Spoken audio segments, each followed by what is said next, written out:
नमस्कार। आज हिंदी के अंतर्गत कक्षा 10वीं के पाठ्यपुस्तक क्षितिज भाग 2 से राम लक्ष्मण परशुराम संवाद की तीसरी चौपाई के बारे में अध्ययन करेंगे।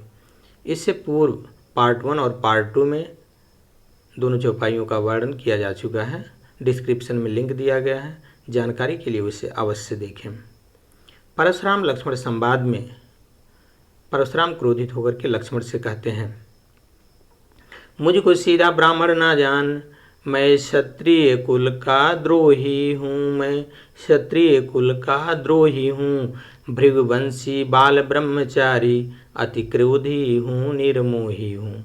विख्यात सहस्र बाहु तक के भुज दंड काटने वाला है, भुज दंड काटने वाला है। इस परसे को तू भी विलोक, जो खून चाटने वाला है। परशुराम क्रोधित होकर के लक्ष्मण से कहते हैं कि संभाल कर बोल, मैं सीधा ब्राह्मण नहीं हूँ, मैं बाल ब्रह्मचारी हूँ, अत्यंत क्रोधी भी हूँ और मोह रहित हूँ। मैंने क्षत्रियों का नाश कर दिया है इस पृथ्वी से कई बार, इसलिए संभाल कर बोल, तुम्हारा भी वध कर सकता हूँ। तब लक्ष्मण जी व्यंग वाणी में बोलते हैं, क्यों बूढ़ा फरसा दिखला कर क्षत्रिय कुमार को डरा रहे, तुम क्षत्रिय कुमार को डरा रहे। बलिहार आप तो फूंकों से उदयाचल पर्वत उड़ा रहे। हे परशुराम, हे मुनि श्रेष्ठ, आप अपने बूढ़े फरसे को दिखला करके क्षत्रिय कुमार अर्थात मुझे बार बार क्यों डराना चाहते हैं। ऐसा लगता है कि फूंक मार करके जैसे कोई व्यक्ति पहाड़ उड़ाना चाहता, उसी तरह आप फरसे को दिखा करके मुझे डराना चाहते हैं। इसी भाव को गोस्वामी तुलसीदास ने रामचरितमानस में कुछ इस प्रकार लिखा है। आइए पंक्तियों के माध्यम से उसके बारे में जानते हैं।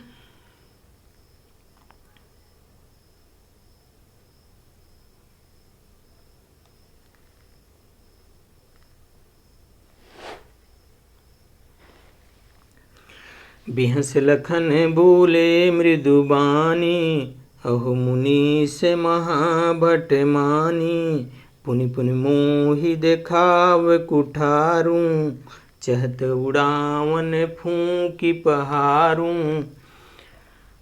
लक्ष्मण जी हंस करके मृदुवाणी में बोलते हैं कि अहो मुनीश महाभट मानी, हे मुनि श्रेष्ठ, आप अपने को अत्यंत वीर योद्धा मानते हैं, बार बार फरसे को दिखा करके मुझे उसी प्रकार डराना चाहते हैं जैसे कोई फूंक मार करके पहाड़ उड़ाना चाहता है।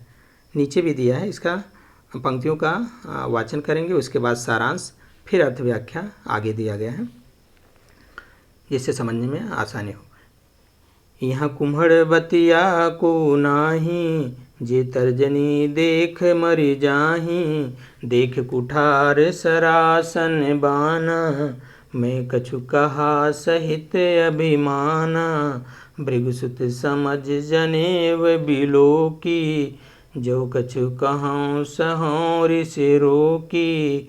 सुरमहि सुर हरिजन अरुगाई, हमरे कुल इन पर न सुराई। बधे पाप अप कीरत हारे, मारतहूँ पापरिय तुम्हारे। कोटि कुलिस सम वचन तुम्हारा, व्यर्थ धरहूँ धनबान कुठारा। लक्ष्मण कहते हैं कि यहाँ कोई कद्दू का छोटा फल नहीं है जो तर्जनी अंगुली दिखाने से मर जाएगा। आपके कुल्हाड़ी धनुष बाण को देख करके मैंने कुछ अभिमान पूर्वक कहा था, आपको भृगुसुत समझ करके और आपके कंधे पर जनेऊ देख करके मैं अपने क्रोध को रोक ले रहा हूँ और आपसे कुछ नहीं कह रहा हूँ, अर्थात प्रत्युत्तर नहीं दे रहा हूँ। आपको ब्राह्मण समझ करके मैं कुछ बोल नहीं रहा हूँ, ऐसा लक्ष्मण कहते हैं।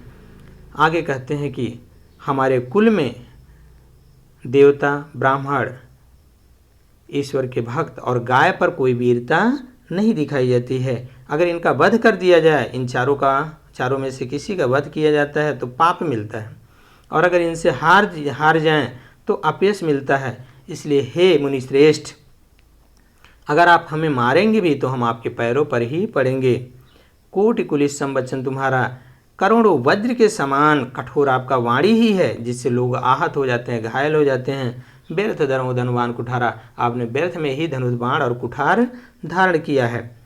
इतना व्यंग्यवाणी बोलने के बाद फिर आगे कहते हैं, जो भी लोग अनुचित कहो क्षमहु महामुनि धीर, सुनि सरोज भृगुवंश मणि, बोले गिरा गंभीर।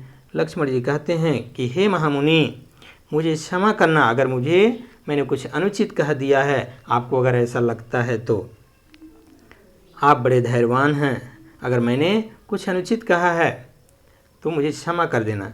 लक्ष्मण की इस वाणी को सुन करके क्रोध से युक्त होकर के परशुराम गंभीर वाणी में बोलते हैं। क्रोध तो आता है लेकिन फिर भी अपने वाणी पर नियंत्रण करके गंभीर वाणी में बोलते हैं। तो ये इसका सारांश रहा। आइए इसकी अर्थ देखते हैं, आगे फिर व्याख्या। बिहस लखन बोले मृदवाणी, बिहस माने हंस करके, लक्ष्मण मृदवाणी मीठी वाणी में बोलते हैं। मीठी वाणी, कोमल वाणी लेकिन व्यंग से युक्त। लक्ष्मण जी हंस करके मृदवाणी में बोलते हैं, अहो मुनीश, हे मुनीश श्रेष्ठ, महाभट, महाभट माने अत्यंत वीर योद्धा, माने मानते हैं, आप अपने को अत्यंत वीर योद्धा मानते हैं। पुनि पुनि मोहि दिखाओ कुठारू, बार बार, मोहि माने मुझे, कुठारू कुल्हाड़ी, दिखाओ माने दिखा करके, बार बार मुझे कुल्हाड़ी दिखा करके, चाहत उड़ावन फूंक पहरू, उसी प्रकार डराना चाहते हैं जैसे कोई फूंक मार करके पहाड़ को उड़ाना चाहता है। बार बार कुल्हाड़ी देख करके उसी प्रकार मुझे डराना चाहते हैं जैसे कोई व्यक्ति फूंक मार करके पहाड़ उड़ाना चाहता है। यहाँ कुम्हड़ बतिया को नहीं, यहाँ पर कोई कुम्हड़े की बतिया, बतिया माने छोटा फल नहीं, कुम्हड़ा का मतलब होता कद्दू, यहाँ पर कद्दू का कोई छोटा फल नहीं है। जे तर्जनी देख मर जाए, जो तर्जनी अंगुली दिखाने से मर जाएगा। यहाँ कद्दू के बारे में हम बता देना चाह रहे हैं आपको कि प्लांट का क्लासिफिकेशन किया जाए तो कुकुरबिटेसी फैमिली में कुछ पौधे होते हैं, उसमें कद्दू एक है, ठीक है, और इसका साइंटिफिक नेम है कुकुरबिटा मैक्सिमा। इसकी लताएं होती हैं, आप चित्र में देख सकते हैं, इसकी लताएं होती हैं, टेंडल्स होते हैं और काफ़ी दूर तक फैलती हैं। इसके बारे में लोक प्रचलन है, लोक मत है कि अगर जब इसका फल निकलता है तो इसको अगर तर्जनी उंगली दिखा दिया जाए तो ये अपने आप सूख जाता है, अर्थात मर जाता है। तो उसी भाव को यहाँ पर कहा गया, उसी बात को कहा गया, ऐसा लोगों के बीच में प्रचलित है। तो लक्ष्मण जी कहते हैं कि यहाँ कद्दू का कोई छोटा फल नहीं है जो तर्जनी उंगली दिखाने से मर जाएगा, अर्थात हम डरने वाले नहीं हैं आपके फरसे से। फिर कहते हैं, देख कुठार सरासन बाना, मैं कुछ कहा सही था अपना, आपका कुल्हाड़ी धनुष और बाण, आपकी कुल्हाड़ी धनुष और बाण को देख करके मैं कुछ कहा से, मैंने कुछ अभिमान पूर्वक कहा था। भृगुसुत समझ जनेऊ बिलोकी, भृगुसुत समझ, आपको भृगुसुत समझ करके, भृगुपुत्र समझ करके, परशुराम भृगु के प्रपौत्र थे, तो यहाँ लिखा है भृगुसुत, आपको भृगुसुत समझ करके जनेऊ बिलोकी, और आपके कंधे पर जनेऊ देख करके, अर्थात आपको ब्राह्मण, जनेऊ ब्राह्मण धारण करते हैं, तो यहाँ दिया है कि आपको भृगुपुत्र समझ करके, भृगुसुत समझ करके और आपके कंधे पर जनेऊ देख करके मैं कुछ बोल नहीं रहा हूँ, अर्थात ब्राह्मण समझ करके कुछ बोल नहीं रहा हूँ। आप जो कुछ भी कह रहे हैं, जो कुछ कहूँ, आप जो कुछ भी कह रहे हैं, सहो मैंने सह ले रहा हूँ, रिस रोकी मैंने रिस को रोक करके, मैं अपने क्रोध को रोक करके सब कुछ सह ले रहा हूँ, कोई प्रत्युत्तर नहीं दे रहा हूँ जो भी आप कुछ कह रहे हैं। सुर महिसुर हरिजन अरगाई, हमारे कुल इन पर न सुराई। आगे कहते हैं कि हमारे कुल में, लक्ष्मण कहते हैं हमारे वंश में, हमारे कुल में सुर देवता, महिसुर माने ब्राह्मण, हरिजन माने ईश्वर के भक्त, हरिजन, हरि माने ईश्वर, जन माने लोग, ईश्वर के लोग अर्थात ईश्वर के भक्त, अरुगाई और गाय पर, हमारे कुल में देवता, ब्राह्मण, ईश्वर के भक्त और गाय पर, इन पर न सुराई, इन लोगों पर सुराई माने वीरता नहीं दिखाई जाती है। क्यों नहीं दिखाई जाती है? बधे पाप अपकीरत हारे, अगर इन चारों में से किसी का वध कर दिया जाए तो पाप मिलता है, और हार जाएं तो अपकीरत माने अपयश मिलता है। वध करने पर पाप मिलता है, हारने पर अपयश मिलता है। इसलिए आप भी ब्राह्मण हैं। अगर आप हमें मारेंगे भी, मारतो पे, अगर आप हमें मारेंगे भी तो हम पाप परिये, पा माने पाँव, परि माने पैरों पर, परि माने पाड़ने के अर्थ में, तुम्हारे माने तुम्हारे, अगर आप हमें मारते भी हैं तो हम आपके पैरों पर ही पड़ेंगे, अर्थात उसका कोई जवाब नहीं देंगे, आपके पैरों पर ही पड़ेंगे। हे मुनिश्रेष्ठ, कोटि कोटि कुलिस संवचन तुम्हारा, कोटि माने करोड़ों, कुलिस कठोरता के, वज्र के समान, करोड़ों वज्र के समान, समान समान, करोड़ों वज्र के समान तुम्हारा वचन है। हे मुनि, करोड़ों वज्र के समान आपका वाणी ही है, जिसको सुन करके लोग अपने आप घायल हो जाते हैं, आहत हो जाते हैं। व्यर्थ धरो धनवान कुठारा, आपने व्यर्थ में ही धन बाण माने धनुष और बाण और कुल्हाड़ी धरो माने धारण किया है। इसकी ज़रूरत ही नहीं, आपकी वाणी ही पर्याप्त है कि लोगों को घायल कर देने के लिए, आहत कर देने के लिए आपने इसे व्यर्थ में ही धारण किया है। जो भी लोग अनुचित कहों, क्षमा महान मुंधीर, इस तरह सारी कुछ बातें कह करके फिर व्यंग स्वरूप बोलते हैं कि धीर माने धैर्यशाली, हे धैर्यशाली महामुनि। यद्यप परशुराम क्रोधी थे, धैर्यशाली नहीं थे, लेकिन यहाँ फिर भी लक्ष्मण ने व्यंग्यवाणी बोलते हुए कहा है कि हे धैर्यशाली महामुनि, अनुचित कहो, अगर मैंने कुछ अनुचित कहा दिया है, जो भी लोग, यदि आपको ऐसा दिखाई पड़ता है, ऐसा लगता है तो क्षमा माने हमें क्षमा कर देना। हे धैर्यशाली महामुनि, अगर मैंने कुछ अनुचित कह दिया है, अगर आपको ऐसा प्रतीत होता है तो मुझे क्षमा कर देना। लक्ष्मण की इस वाणी को सुन करके सरोष क्रोध से युक्त होकर के भृगुवंश मणि अर्थात परशुराम बोले गिरा गंभीर, गिरा माने वाणी, गंभीर माने गंभीर, गंभीरता से युक्त वाणी में बोलते हैं। लक्ष्मण के इस वचन को सुन करके परशुराम क्रोधित होकर के लेकिन गंभीर वाणी में बोलते हैं। तो ये इसकी व्याख्या रही, और क्या बोलते हैं वो अगले चौपाई में दिया गया है। तो इसकी एक बार फिर से रिपीट कर देते हैं अर्थ। लक्ष्मण जी, पंक्तियों को आप देखें और मेरी वाणी से कंपेयर करें तो ये आसानी से समझ में आ जाएगी।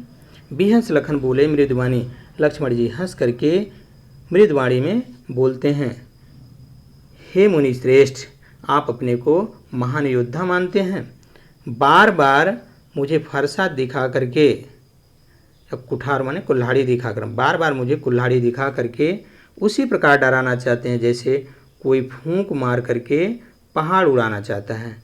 यहाँ कुम्हड़बतिया को नहीं, जे तर्जनी देख मर जाएं, यहाँ कद्दू का कोई छोटा फल नहीं है जो तर्जनी अंगुली दिखाने से मर जाएगा। आपके कुल्हाड़ी, धनुष, बाण को देख करके मैंने कुछ अभिमान पूर्वक कहा था। आपको भृगु सुसमझ, आपको भृगु सुस समझ करके और जनेऊ बिल्कुल को आपके कंधे पर जनेऊ देख करके, ये भृगु के प्रपौत थे, यहाँ भृगुसुत कहा गया है कि पुत्र के पुत्र, आपको भृगुसुत समझ करके और कंधे पर जनेऊ देख करके अर्थात ब्राह्मण समझ करके मैं कुछ भी नहीं कह रहा हूँ, जो कुछ कहूँ, आप जो भी कुछ कह रहे हैं सहो रिस रोकी, मैं अब क्रोध रोक करके सह ले रहा हूँ। आप जो भी चीज़ें, जो भी शब्द कह रहे हैं मैं सुन ले रहा हूँ, कोई जवाब नहीं दे रहा हूँ, अपने क्रोध को रोक करके सब कुछ सह रहा हूँ। सुर महिसुर हरिजन अर गाई, हमरे कुल इन पन्ना सुनाई, हमारे कुल में देवता, ब्राह्मण, ईश्वर के भक्त और गाय पर वीरता नहीं दिखाई जाती है, क्योंकि इनका अगर वध कर दिया जाए तो पाप मिलता है, हार जाने पर अपयश मिलता है। इसलिए हे परशुराम, अगर आप हमें मारते भी हैं तो हम आपके पैरों पर ही पड़ेंगे। कोटि कुलिस संवचन तुम्हारा, करोड़ों वज्र के समान आपका वचन ही है, जिससे लोग आहत हो जाते हैं, घायल हो जाते हैं। व्यर्थ धर्मधन बाण कुठारा, आपने व्यर्थ में ही धनुष, बाण और कुल्हाड़ी धारण किया है। जो बिलोक अनुचित कहो क्षमा महामंधीर, हे धैर्यशाली महामुनि, अगर मैंने कुछ अनुचित कह दिया है, जो बिलोक अगर आपको ऐसा लगता है तो मुझे क्षमा कर देना। हे धैर्यशाली महामुनि, अगर मैंने कुछ अनुचित कह दिया है, आपको ऐसा प्रतीत होता है तो मुझे क्षमा कर देना। सुन स्तरोस भृगुवंशमण बोले गिरा गंभीर। इस प्रकार लक्ष्मण की वाणी को सुन करके भृगुवंशमणि अर्थात परशुराम जी क्रोधित होकर के गंभीर वाणी में बोलते हैं। इसके अर्थ व्याख्या थे, आगे देखते हैं। यहाँ इसका शब्दार्थ दिया है और व्याख्या दिया गया है। तो आशा है आपको वीडियो पसंद आया होगा। अगर कोई डाउट है तो पूछ सकते हैं, कमेंट करें उसके बारे में। चैनल को सब्सक्राइब करें अगर नहीं किए हैं, लाइक और शेयर करें दूसरे बच्चों के साथ। वीडियो को सुनने के लिए, देखने के लिए बहुत बहुत धन्यवाद, शुक्रिया।